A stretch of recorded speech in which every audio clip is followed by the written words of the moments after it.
Well, it's part 2 of our 2-part series. Welcome back in studio to the HR Sisters. Thank you so much for humoring me. I'm just keeping you talking and talking. I've got so many questions, but I believe that you're bringing a phenomenal amount of value and wisdom and education to our sector. So again, thank you. Thank you for saying it. You just hyped us up so much. So we're ready. Start asking. Yeah. Are you ready? Replay. Thank you. Thank you. So we're talking about, in our first segment, we spoke about recruiting, we spoke about successful onboarding, we also spoke about successful exiting of our staff. Now we're talking about continuing professional development, as you were saying, that it's a process. Successful HR practices are a process. It's not a one day, it's not a 1 week. You're looking to woo in the relationship, as you made that analogy, right? Is that true though? It absolutely is. It absolutely is. And I think we need to see this as leaders, that as much as these prospective employees want to join our business, we want them to want us. Absolutely. Yeah. So continuing professional development, you're saying training, it doesn't have to be external, can be, but doesn't always have to be external. Let's start from that point. Yeah. So again, training is about, what is training? Changed behavior. You want someone to change something or do it better, right? That's a mic drop. That's a mic drop right there. Repeat that for us, please. So training is not about going to a classroom and just like sitting in front of a presenter. Training actually is changed behavior in the workplace. Right. You know, what you have to invest is in that outcome of training, not the training itself. So you have to look at it from that angle. Right. And you can get to that end goal from various different points. Now, some of it can be and maybe should be external training. Then you take someone out of their work environment and train them on something new, right? And a great example of that is, for instance, especially in today's day and age, is how to use AI in the workplace, but most importantly, how to use AI in a safe way. So you're not compromising, information because you don't want whatever you're doing training on your internal information. So how to use it in an appropriate way. You don't want any children and their information to be placed at risk. So that can be an external training because it's fairly new and it's important, right? Like that's an example. And very relevant to us. Absolutely, yeah. Right? So that's an example of an external training. But within your organization, within your business, you have a wealth of knowledge sitting across your educators and various people within your staff. And they can teach each other. But you have to create a platform to do that. And when I say create a platform, I don't need a fancy system. Just create space. Create space for learning. And that can be a weekly huddle. It can be a monthly huddle where someone gets recognized, but someone gets to impart something that they're doing really well. And say, right, okay, for the next, quarter, we're going to focus on something that Melanie is going to teach us in this month. And then what you do is the teaching happens, but then you spend the rest of the quarter making sure that the change in behavior happens. Right. Because teaching on its own, sure, it's great to have knowledge, but if you're not changing anything in your workplace, then you've not learned anything. Right. So, that's a simple format. I like that. I want to stop you there. Yeah. I want to say to you that we need to acknowledge our investment that we're making if we're going to do external training, in that we want to have a sort of quality assurance, ongoing quality assurance about the value of the investment we've made, if that changed behavior is actually transforming the people and the organization, right? Absolutely. So this is something as leaders that we need to have in the back of our mind, that again, training is not just a checklist that we need to complete these 33.3 hours of CPD training for the term, that actually what is the value that it's going to bring to the people and to the organization, and what systems do we have in place to actually collect that data. Exactly. Yes? Okay. Which means that you should be looking at data. You Right. know, like what kinds of training should be provided can also be informed by the data that you're looking at. Right. The other thing is speak to people. When you have your one-to-ones, ask them what they would like to learn. Right. And if you have enough data to say, like 60% of our teams saying that they want to learn something in this, then create training around Yes. Yes. Yes. So you don't have to like pick up, what do we train on this Right. time? You have the information. And Absolutely. And you're speaking about data. I want to add to that and say, have you looked at your parent complaints? Yeah. What are your parents saying? What is the consistent, data? What is the consistent data saying? Is hygiene a challenge? Is safeguarding a challenge? Exactly. Look at perhaps your warnings or your discussions that you're having with staff when you're bringing them in or when you're calling them out. Exactly. What is the underlying, causes of, again, can it be safeguarding training that there needs to be given across the board to the team? Is it just teaching and learning? Is it teamwork that we need to be talking about? So we need to really look at data to inform how we're going to bring training. It's not a checklist. I love that you're looking inside into our businesses here from a heart perspective and not from a checklist perspective. See, I think certain industries, some more than the others, have their share of mandatory learnings that you need to do to sustain licenses and all of that to comply. And that should be not the end of learning, right? That should be the bare minimum that you have to do because you have to comply, not for any other reason. And that's a good reason to do that. You can make that more enriched, more enjoyable, and so on. But look beyond just meeting the bare minimum requirements to sustain your license, because it's a lost opportunity if you just look at it that way. Use the same way, but be a little more creative, be a little more sensitive. And you're surrounded with educators. Like, you could not be more, a better position to like find a way to do CPD activities that are truly learning. They're not just about a presentation that somebody walks you through and says like, this is how it is, and you read through the presentation and say, okay, here's your certificate. So it's not a collection of certificates either, but it can be a bit more interactive. It could be more playful learning, more gamified, so many different ways of learning within. So you have a great set of toolbox. And then I think if you sort of building on what she's saying, right? Going back to what I said in episode 1 about doing things not because you just have to do them or you'll get in trouble if you don't, it's because it's the right thing to do. Right? So training over and above what the mandatory requirement is because it's the right thing to do. Like, it's the same reason why you ask kids to eat their vegetables, not because you're afraid of disease. It's because it's the right. It's good for good health. Yes. So I want to say to you, continuing professional development, as you're saying, is the right thing to do. And I want to also say that podcasts are a phenomenal way of continuing professional development. So go find the HR Sisters on Instagram. Go follow their account. And of course, you're listening to Let's Talk Early Years, phenomenal CPDs. And so what is the value for the organization in retaining our staff? Why should we be continuing this professional development? How does that affect us? How does that benefit the business? Yeah. Does it benefit the business? 100%. Okay. 100% Without doubt. Yeah, absolutely benefits the business. We go back to the war on talent, right? Everyone's recruiting from the same pool. Yes. Why should someone work with you versus work with someone else? Because people want to grow, people want to develop, and so you provide that. So maybe another nursery might give them 100 dirhams more or 500 dirhams more or 1,000 dirhams more. But guess what? I get to grow as a person and as a professional with you. Therefore, I will choose to stay with you. That doesn't have monetary value. That doesn't, you can't put a number to it, right? Yes. So and if you really want to put a number to it, here's how you can put a number to it. What is the cost of replacing someone? That is the number you can put to it.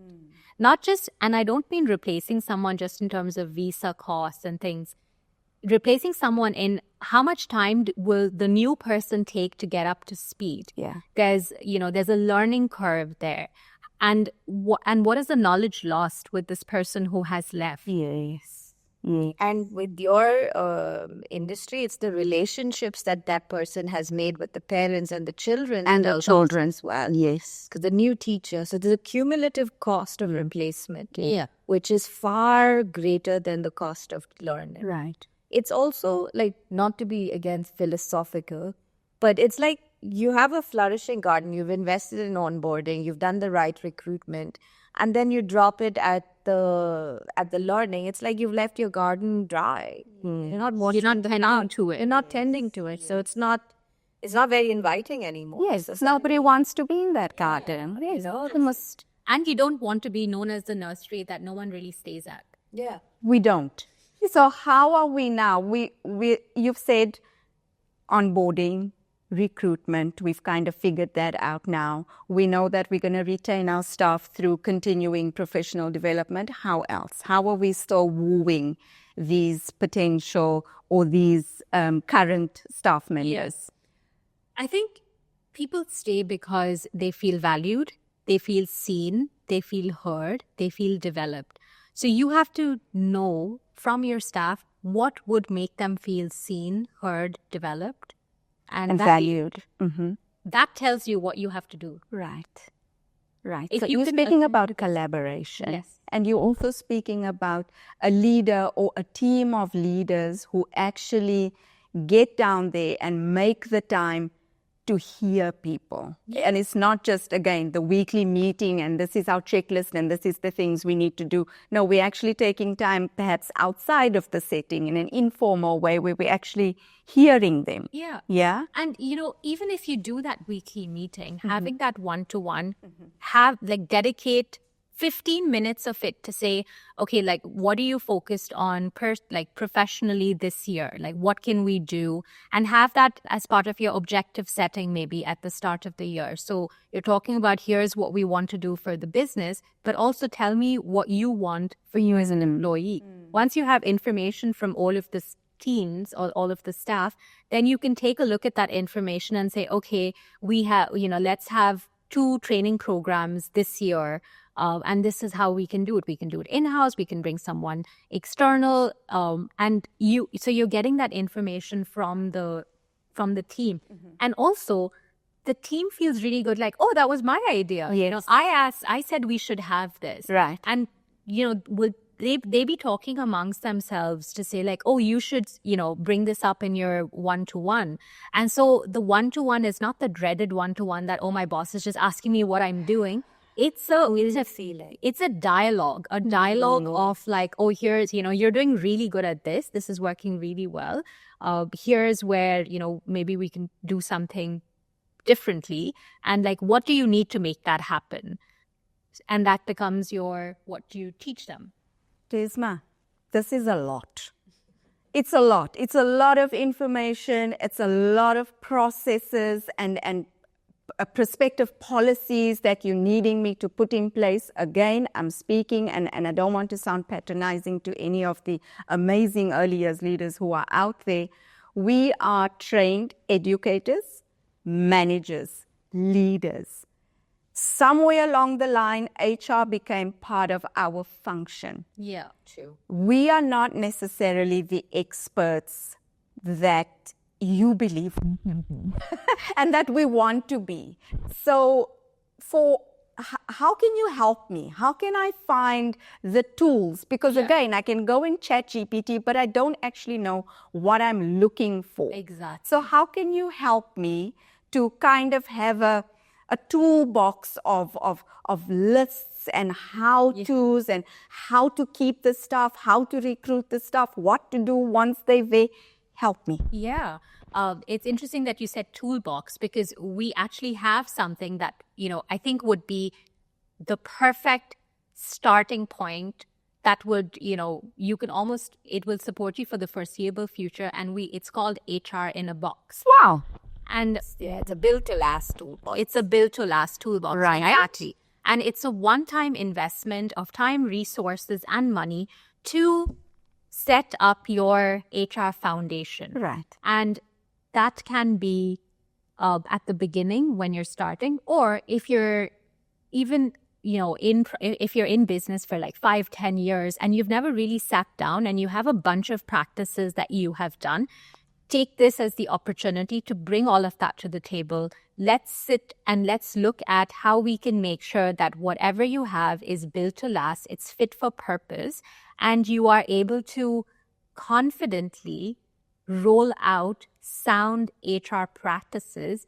And even through that process of creating that box, it's done for you. So we will customize the whole thing. Right. I was a little bit worried that it would speak to corporate and not speak to specifically our early years education setting. So the experience of creating that box is we do a kickoff call where we spend time just explaining to you what the process of engagement looks like. Then we have multiple consultation calls where we look at your nursery. We understand the culture you want to create. We ask some questions that maybe you have not asked yourself before. And so we understand the heart of the business first, and then we give you guidance on what your obligations as an employer are. And then together, we customize those documents. So we do everything for you.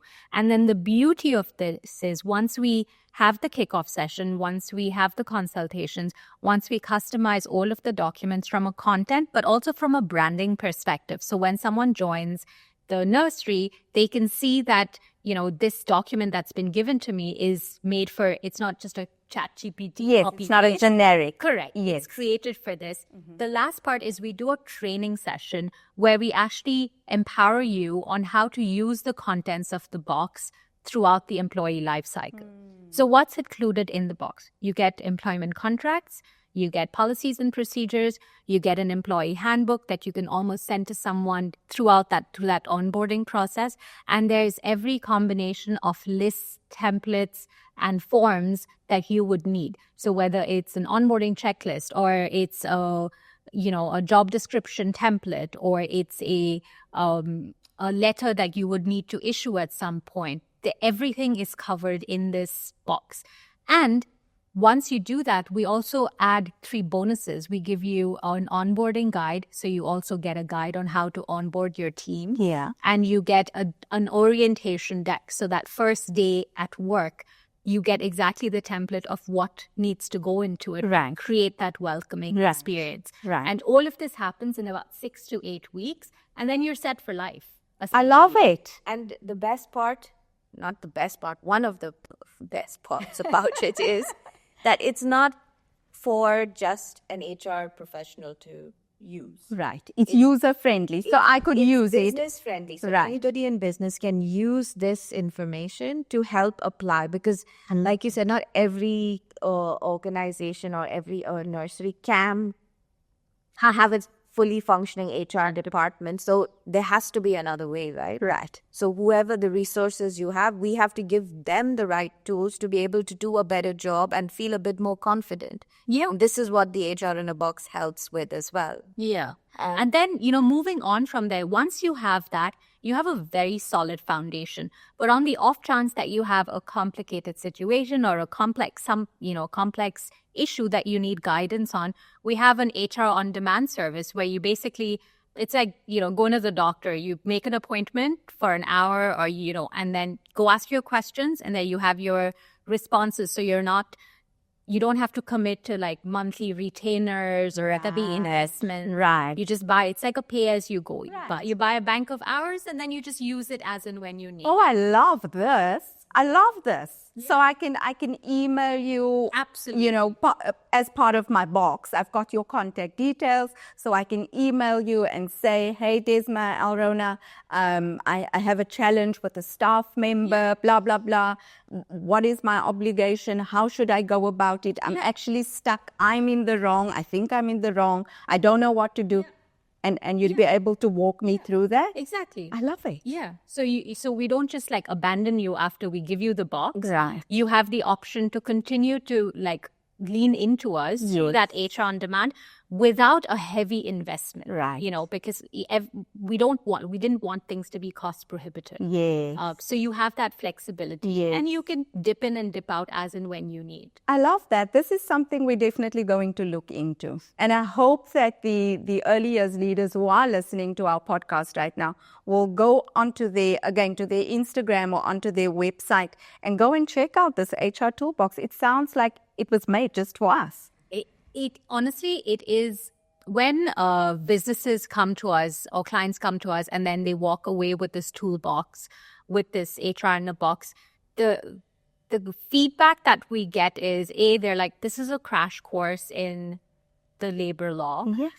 The feedback that we get after that is sometimes they're like, you know what, we had a complex ER situation and we just followed what was like the step-by-step guideline and we were fine. Yes. A lot of people are so blown away that we can pack so much information into a comprehensive product without making it feel overwhelming. Yeah, I'm grateful. And it's for their business. It's not a generic, here's a template. Yes. And, Yes, like you say, you're going to speak to me before I actually buy the product, and you're going to understand what my needs are, what the needs of my business. Yeah. I love that. And that's coming to the point that you said in the first episode about clarity. Yeah. This 6 weeks of intense, time spent with us while developing this brings for the owners and the managers of any institution so much clarity on what their obligations are as an employer, what they can expect from the employees. It takes away a lot of conflict, not necessarily in person to person, in your mind conflict. Am I doing the right thing? Have I done too much? Have I done too little? Yeah. Have I missed something? Am I, am I non-compliant? Because you're not sure where you stand. Yeah. So all of these doubts, all of these questions kind of are put to rest. And I can literally see, because the relief, right? The relief, yeah. I can see the relief, and then this calmness kind of gets over the owner saying, no, I'm covered. I'm sure I've, got everything sorted, because we've helped them answer their own questions sometimes, and sometimes their own answers are the answers that they were looking for, but they just needed validation from an expert. And say, yeah, you're on the right track. Maybe you want to look at it this way. And it's done in a way that it helps small-sized organizations in the industries to take it and to run successfully. Speaking about success, what are some of the other non-negotiables for successful retention in our earlier settings? I think, you always have to look at retention not from, you have to go deeper than what everybody thinks retention is. Retention is like, I just don't want my staff to leave and I want them to stay with me longer, right? But I think if you look at the depth of it, retention is a byproduct of what you're creating, the environment that you're creating. It's not like, I'm going to only focus on retention. I want to create a great place to work. Mm-hmm. And, by the way, because I've created all of this, my staff are not leaving me. Right? So it's a byproduct of doing the right thing. So we spoke about culture. We spoke about leadership and growing these individuals, continuing professional development. We spoke about clarity in the processes and the policies of the nursery school. What are some of the other things that we can add in there? What would be good to do is to also look at your educators' well-being, from a wellness point of view. Mm-hmm. Because they are in the business, it's a high-stress environment. It is. Children. Yes. There is a lot of physical demand on them with children. So attending to those requirements and trying to find ways to help with their wellness, it has many benefits, right? Firstly, your employees will feel better. When they feel better, they work better. They're more, productive, more attentive to children. Incidents are minimized from that perspective. There's statistics to show that. Yes. So that's one thing. The other thing is your consumption or your insurance costs also get impacted positively because you're taking preventative care. Right. Therefore, not everybody is running to the doctor getting prescriptions because there's a lot of... And they're not staying off work, which is a huge factor for us. The third one is your sickness absence costs go down because they are more healthier. They're more, not trying to take time off, and the one-day absences, which are very disruptive to any work environment, also get minimized. Yes. Doesn't happen overnight. It doesn't happen in one quarter, but you have to kind of start working on it. Right. And then over some time, you'll start seeing the changes. And then, you'll be like glad that you started when you started, because now that is suddenly becomes such an ingrained and, part of your way of working. And again, it's not about having something fancy or, making it like something that is too out there. It's just asking people how to do. There's a lot of, insurance companies that are doing webinars on wellness. They're sharing a lot of information. You just have to, Tap into into that. But I also feel like you're saying it doesn't have to be this elaborate, coffee spread and pizzas, and nobody really buys into that anymore, do we? I think when we really set out, like you mentioned earlier, with intention, Exactly. our staff will feel that, our teams feel that, the intention behind the leaders' little cupcakes here on a Monday morning is adding to our well-being. And yes, again, I'm saying not everybody wants cupcakes and pizzas. We want actual validation and substance too, but this could be one of those things that just adds to and creates that culture of wellness and well-being in our organizations. Yeah. Focus on ergonomics, focus on like certain exercises. There's chair yoga, and there's lots of opportunities to bring that in without making it so challenging to set up. Yes. But I agree. gradually well-being focus also helps, and I think will be a key success factor. Absolutely. As it Yeah, like you said, it's a high stress environment. It is. And like even the next place they go to work is a high stress environment. And so of course you basically want your team to say, here are all the reasons this nursery is giving me to stay with them. Yeah. And it's 1, 2, 3, 4. Like Yeah. they live their values, and I hope people know what their values are. Yes. And how a great framework to use is, no matter what you do, like, are you incorporating your values in that? Yeah. I think that's a fantastic point to start with. As you said, even when we're recruiting, to know what our values are. Yeah. Even when we're implementing those continuous professional development courses, that what are the values of this organization? What do I want people to learn and to grow to make the organization the culture? Yeah. Yeah, that culture where we can thrive and where we collaborate. Yeah, and you can ask people what their own values are, Yes. Yes, you can argue that people will just give you what you want to hear, but you can always ask for examples of when they displayed a particular value. If someone says integrity is my value, like, okay, that's great. Can you tell me a situation What does that mean? when you've had to, act from this value, Yes. where it was a question of your integrity and you chose something because from an integrity perspective, that was the right thing to do. And unless someone has actually had a situation, you can't make It can't translate. Yeah, unless they've experienced it, right? Yeah. Yes. Values permeates every part of the organization, right? It should not be just something that's on a wall or in a website. It needs to be values and ISHs. I think it should be like, where at an interview they say, why would you like to join us? It should be like, why would you like for me to leave the organization that I'm with to join you? Like, what's different? Like, I'm in such a great environment. Yes. Takes time, but it definitely becomes the way. I love that. You've managed successfully, I think, in this short space of time to share with us just so many nuggets, and you've touched on just so many important points that we know that they exist.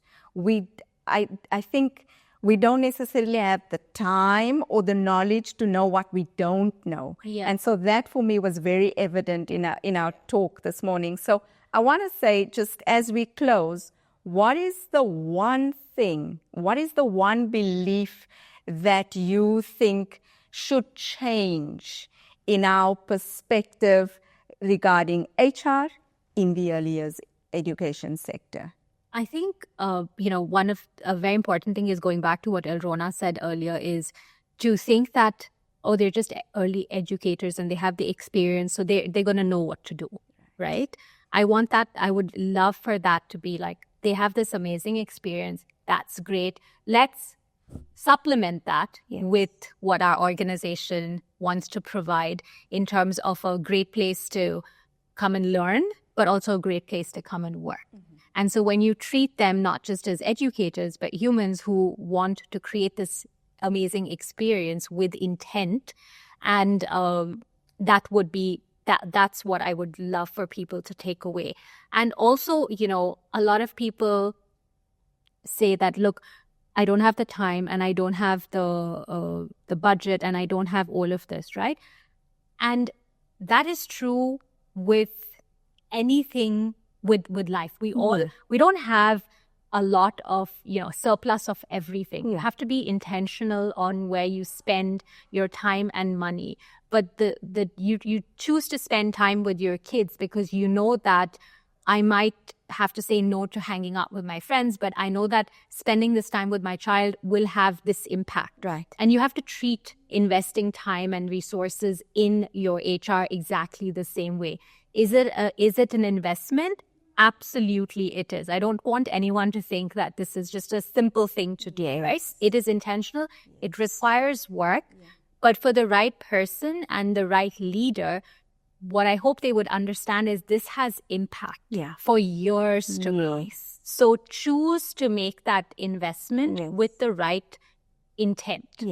And come look at it that way. Not from if I don't do this, this is what's going to happen. But I want to create, this is what I want to create. Sustainability. Exactly. Yes. Thank you. That's wise. Yeah. Yourself? I think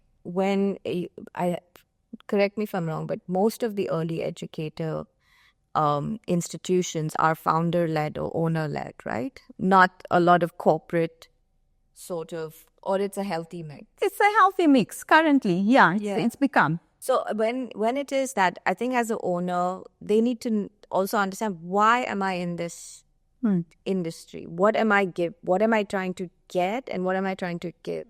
Because all that you're doing is you're not really selling a product. You're not selling necessary. You're changing lives of parents. You're changing lives of children.